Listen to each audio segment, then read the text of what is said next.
আমরা তন্ত্রের যত শাস্ত্র আছে সব ঘেটে নিই, সব অধ্যয়ন করে নিই, সবকিছুই কিন্তু দেবী এবং শিবের মুখনিসৃত বাণী। কোথাও দেবী বলছেন, শিব শুনছেন, সেটা গণেশ লিপিবদ্ধ করছেন। সাক্ষাৎ শিব এবং শক্তি, প্রকৃতি এবং পুরুষ, এই দুয়ের সম্মিলন সাধন একটা মার্গই হলো, যদি আমি সহজ করে বলি, সেটাই হলো তন্ত্র। তন্ত্র এমন একটা বিষয় যা ব্যক্তিকে রাজাও বানাতে পারে, আবার রাতারাতি মানুষকে ভিখারিও করে দিতে পারে। বিজ্ঞান বনাম কুসংস্কারের যে একটা লড়াই চলছে, তন্ত্রকে আপনি এখানে কোন জায়গায় দেখছেন?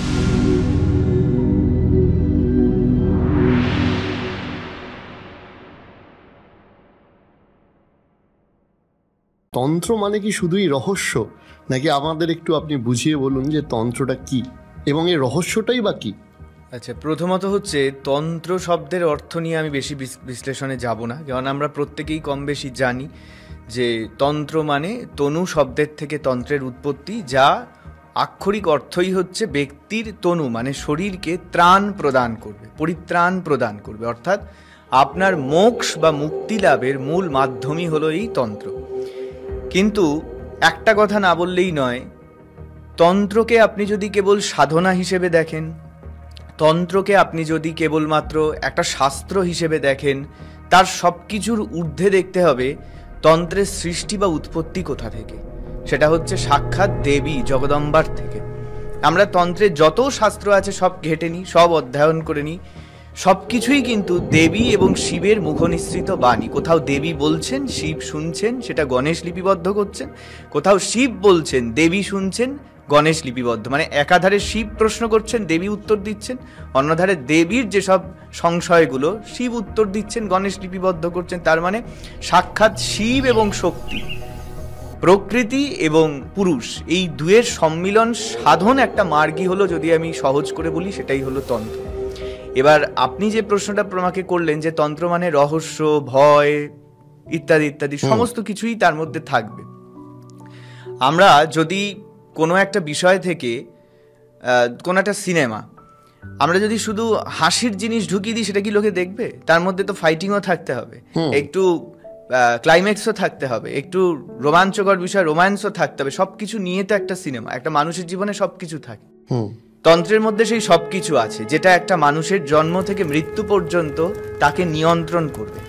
তন্ত্রের মধ্যে সেই সমস্ত কিছু আছে, ব্যক্তিকে শুরু থেকে শেষ পর্যন্ত তার উত্থান আর পতনকে নিয়ন্ত্রণ করবে। তন্ত্র এমন একটা বিষয় যা ব্যক্তিকে রাজাও বানাতে পারে, আবার রাতারাতি মানুষকে ভিখারিও করে দিতে পারে। আবার তন্ত্র সাধনারও মাধ্যম। তন্ত্র যে কোনো সাধকের ইষ্টর কাছে পৌঁছানোর, অর্থাৎ ইষ্ট মানেই তার মোক্ষ লাভ বা মুক্তি লাভ, তার একটা প্রশস্ত পথ, সেতুও হলো তন্ত্র। আপনি যেদিকেই তাকাবেন সবটাই তন্ত্র। আবার আরও যদি আমি আপনাকে সহজ করে বোঝাই, ভারতবর্ষ কি একটা পৃথিবীর সব থেকে বড় গণতান্ত্রিক দেশ। এই গণতন্ত্রে তন্ত্র নেই, প্রজাতন্ত্রে তন্ত্র নেই, সমাজতন্ত্রে তন্ত্র নেই, পুঁজিতান্ত্রিক সমাজ ব্যবস্থা, তার মধ্যে তন্ত্র নেই। সব কিছুর মধ্যে তো তন্ত্র আছে। তন্ত্র মানে একটা সিস্টেম, একটা ওয়ে, যার মাধ্যমে আপনি নিজের সাধন জীবনকে আরো বিকশিত করতে পারবেন। আর বর্তমান কলিযুগে বেশি আলোচনা তন্ত্রের ওপর চলছে। এটা হওয়ারই ছিল, সবকিছু তো পূর্ব নির্ধারিত, পূর্ব পরিকল্পিত। আমরা যদি একটু মহানির্বাণ খুলি, বা আমরা যদি একটু বৃহৎ তন্ত্রসার খুলি, মহানির্বাণের প্রথম উল্লাসে দেবী নিজেই বলছেন শিবকে যে এতক্ষণে কলিযুগ উপস্থিত, কলিযুগের প্রকৃতি কিরকম হবে, কলিযুগের মানুষের চরিত্র কিরকম হবে, মানুষ শর্ট হবে, মানুষ লোভী হবে, মানুষ প্রতারক হবে, মানুষের মধ্যে ছলনা, মানুষকে প্রতারিত করবার প্রবৃত্তি, মিথ্যা কথা বলার প্রবৃত্তি, নিজের স্বার্থ রক্ষার প্রবৃত্তি, এরকম যা যা নেগেটিভ বিষয় আছে সব কিছু তার মধ্যে বেশি মাত্রায় থাকবে। আমরা খারাপ ছাত্রছাত্রীদের শায়েস্তা করার জন্য কঠিন টিচার খুঁজি না, কঠোর শিক্ষক একেবারে বেদ দিয়ে মেরে ওকে শায়েস্তা করবে। তন্ত্রটা হলো সেই জিনিস কলিযুগে। তাই জন্য দেবী নিজেই বলেছেন, কলিযুগে বেদ, বেদাচার বা যা যা শাস্ত্রীয় আচার অনুষ্ঠান আছে, ইনক্লুডিং আমার এই বক্তব্য শুনে হয়তো কিছু বৈষ্ণবরা আমাকে গালিগালাজও করতে পারেন, কিন্তু বড় কথা, বৈষ্ণব আচার সমস্ত কিছুর মধ্যে কলিযুগের শ্রেষ্ঠ সাধন মার্গই হলো তন্ত্র। এটা দেবী নির্ধারিত। সেখানে আমি বা অন্য কোনো তন্ত্র সাধক বা কয়েক যুগ পূর্বে শ্রী রামকৃষ্ণ দেব এসেছিলেন, তিনি বা বামদেব, এদের হাতে এই ব্যাপারটা তৈরি নয়। এটা দেবী নিজে থেকেই পূর্বে এটা নির্ধারণ করেই রেখেছেন। কলিযুগে মানুষের জন্য কঠিন থেকে কঠিনতর প্রয়োগ বিধির দরকার। সেটাই জন্য তন্ত্রের প্রয়োগ বা তন্ত্রের যে বিস্তার, এটা নিয়ে আলোচনা বলুন, এটা নিয়ে মানুষের কৌতূহল বলুন, সমস্ত কিছু এখানে আরও বাড়বে। যত কলিযুগ গভীর হবে, তন্ত্রের প্রতি মানুষের রহস্য, মানুষের কৌতূহল, তন্ত্র নিয়ে আলোচনা এবং তন্ত্রের প্রয়োগ সমস্ত কিছুই বিস্তৃতি হবে, বৃদ্ধি পাবে। বৃহৎ তন্ত্রসারে তন্ত্রকে বলা হয়েছে, যেই রূপে পর্বতের মধ্যে হিমালয় শ্রেষ্ঠ, নদীর মধ্যে গঙ্গা শ্রেষ্ঠ, বৃক্ষের মধ্যে অশ্বত্থ শ্রেষ্ঠ, যেভাবে হ্রদের মধ্যে সাগর শ্রেষ্ঠ, যেভাবে দেবতার মধ্যে সাক্ষাৎ বিষ্ণু শ্রেষ্ঠ এবং দেবীদের মধ্যে সাক্ষাৎ জগদম্বিকা দুর্গা শ্রেষ্ঠ, সেইভাবে শাস্ত্রের বা সাধন পথের মধ্যে তন্ত্রই হলো শ্রেষ্ঠ। আমি আপনার থেকে এই ব্যাখ্যাটা চাইব যে বিজ্ঞান বনাম কুসংস্কারের একটা ব্যাপার এসছে, তার ক্ষেত্রে অনেক কারণও আছে। অনেকে সঠিক পথে সাধনা না করে অনেক বেঠিক মানুষও রয়েছেন, কিন্তু এই বিজ্ঞান বনাম কুসংস্কারের যে একটা লড়াই চলছে, তন্ত্রকে আপনি এখানে কোন জায়গায় দেখছেন? প্রথম কথা, এই প্রশ্নটার মধ্যে একটা শব্দকে আমি রেকটিফাই করব, কুসংস্কার। তন্ত্র কখনো কুসংস্কার হতে পারে না। এটা একমাত্র সব কিছুকেই কুসংস্কার বলবে অধিক কমিউনিস্ট মনোভাবাপন্ন যদি কেউ হয়, তার কাছে সমস্ত আধ্যাত্মিক চেতনাই হতে পারে কুসংস্কার, সেটা যে কোনো ধর্ম প্রবৃত্তিই হোক। কিন্তু ধর্ম ততক্ষণ পর্যন্ত বা কোনো শাস্ত্র, কোনো পূজা পাঠ যাই বলুন না কেন, এটা একটা মানুষকে নিয়ম শৃঙ্খলার বন্ধনে বেঁধে রাখার একটা উপায়, মানুষকে মুক্তি ত্রাণ প্রদানের একটা উপায়। আমরা তো মানুষ হয়ে প্রত্যেকেই জন্মেছি। কেউ হয়তো 6টা থেকে 6টা ডিউটি করবে, কেউ হয়তো ব্যবসা করবে, বাড়িতে স্ত্রী থাকবে, স্বামী থাকবে, সংসার ঠেলতে হবে, হাঁড়ি পাতিল সামলাতে হবে, কিছুদিন বাদে বাচ্চা সন্তান, তাদের বড় করা, এর পেছনে তো মানুষের সারাটা জীবন চলে যায়। কিন্তু তার মাঝখানেও কোথাও সাধনা, কোথাও এই আধ্যাত্মিক চেতনাগুলো মানুষের মধ্যে না থাকলে মানুষ তো পশু হয়ে যাবে। আমি এক্ষুনি তো আপনাকে বৃহৎ তন্ত্রসার এবং মহানির্বাণের কথা বলছিলাম। মহানির্বাণের প্রথম উল্লাসেই যদি আমরা দেখি, সেখানে কি বলছে, মানুষের পশু ভাব থেকে বীর ভাবে উন্নীতকরণের কথা বলা হয়েছে। মানে যতক্ষণ পর্যন্ত একটা শিশু বা একটা মানুষ জন্মগ্রহণ করছে, তার 10বিধ সংস্কার রয়েছে আমাদের সনাতন শাস্ত্রে, যার মধ্যে বিবাহ, উপনয়ন সংস্কার, সমস্ত কিছুই তার মধ্যে সংস্কার। সংস্কার কথাটা বলা হলো কেন তাহলে? এটা তো কুসংস্কার বলা হতে পারত। এটা তো সংস্কার, যেটা মানুষকে একটা ক্লাস থেকে আরেকটা ক্লাসে নিয়ে যাচ্ছে। সেখানে অন্তরের পরিবর্তন, বাহ্যিকও পরিবর্তন হবে।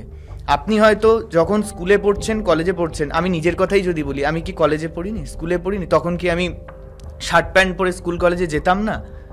যেতাম তো। কিন্তু যখন থেকে আমার মধ্যে এই তন্ত্র ভাবাবেগটা জাগ্রত হলো, যখন থেকে আমি আমার গুরুর সান্নিধ্যে গেলাম, যখন থেকে আমি বিষয়গুলো নিয়ে চর্চা করতে থাকলাম, শুধু কি আমার অন্তরের বিষয়গুলোর বিকশিত হয়েছে, তার সঙ্গে আমার বাহ্যিক গেট আপ বলুন, আমার কথাবার্তা বলার ধরন বলুন, আমার মানুষের প্রতি শ্রদ্ধা প্রদর্শনের ধরন বলুন, আমার ছেলে এবং মেয়ে, তাদেরকে কাকে মা সম্বোধন, কাকে কোন রূপে দেখা, কার প্রতি কি দৃষ্টি বজায় রাখা, একজন ব্যক্তির আভ্যন্তরীণ বাহ্যিক সমস্ত কিছুর পরিবর্তন ঘটবে। নাহলে তো সেটা কোনো শাস্ত্র, কোনো ধর্ম হতেই পারে না, যে ধর্মই হোক। সব ধর্মের প্রতি সম্মান শ্রদ্ধা রেখেই বলছি কথাগুলো। এবং তন্ত্র, সেখানে তন্ত্র বা সনাতন ধর্ম, সনাতন শাস্ত্রে যা কিছু আছে, আজকে তো বিজ্ঞানীরা সেগুলোই আবিষ্কার করছে, যেগুলো আমাদের সনাতনের ঋষিমুনিরা কয়েক হাজার বছর পূর্বে আবিষ্কার করে দিয়ে গিয়েছিল। মহাভারতের সময় টিভি ছিল না, সেটা তো সবাই জানে। মহাভারতের সময় কিভাবে যুদ্ধের বিষয়ে ব্যাখ্যা করেছিলেন বিদুর ধৃতরাষ্ট্রের কাছে। তো সমস্ত কিছুই তো চলছে। এই যে বিজ্ঞানীরা নাসা গবেষণা করে মহাকাশে ওং শব্দটা এখন আবিষ্কার করেছে, যে ওখানে একটাই আওয়াজ আসছে ওং। এ কে আবিষ্কার করেছিল, কে তৈরি করেছিল? ওংয়ের সৃষ্টিকর্তাকে, সাক্ষাৎ ব্রহ্মা। তো ওং মানে ওংকার, মহাদেব। সেটা তো সৃষ্টির শুরু থেকেই চলছে। সৃষ্টি হয়েছে কোথা থেকে? আমরা মহিলা মাতৃগর্ভ থেকে, যোনি থেকে সমস্ত জীবকুলের উৎপত্তি। আমাদের তন্ত্রের মূল মাথাকে, আমাদের তন্ত্রের মূল আরাধ্যাকে, সাক্ষাৎ জগদম্বিকা দেবী, তার যোনি থেকেই তো এই পুরো পৃথিবী, পুরো বিশ্বব্রহ্মাণ্ডের সৃষ্টি।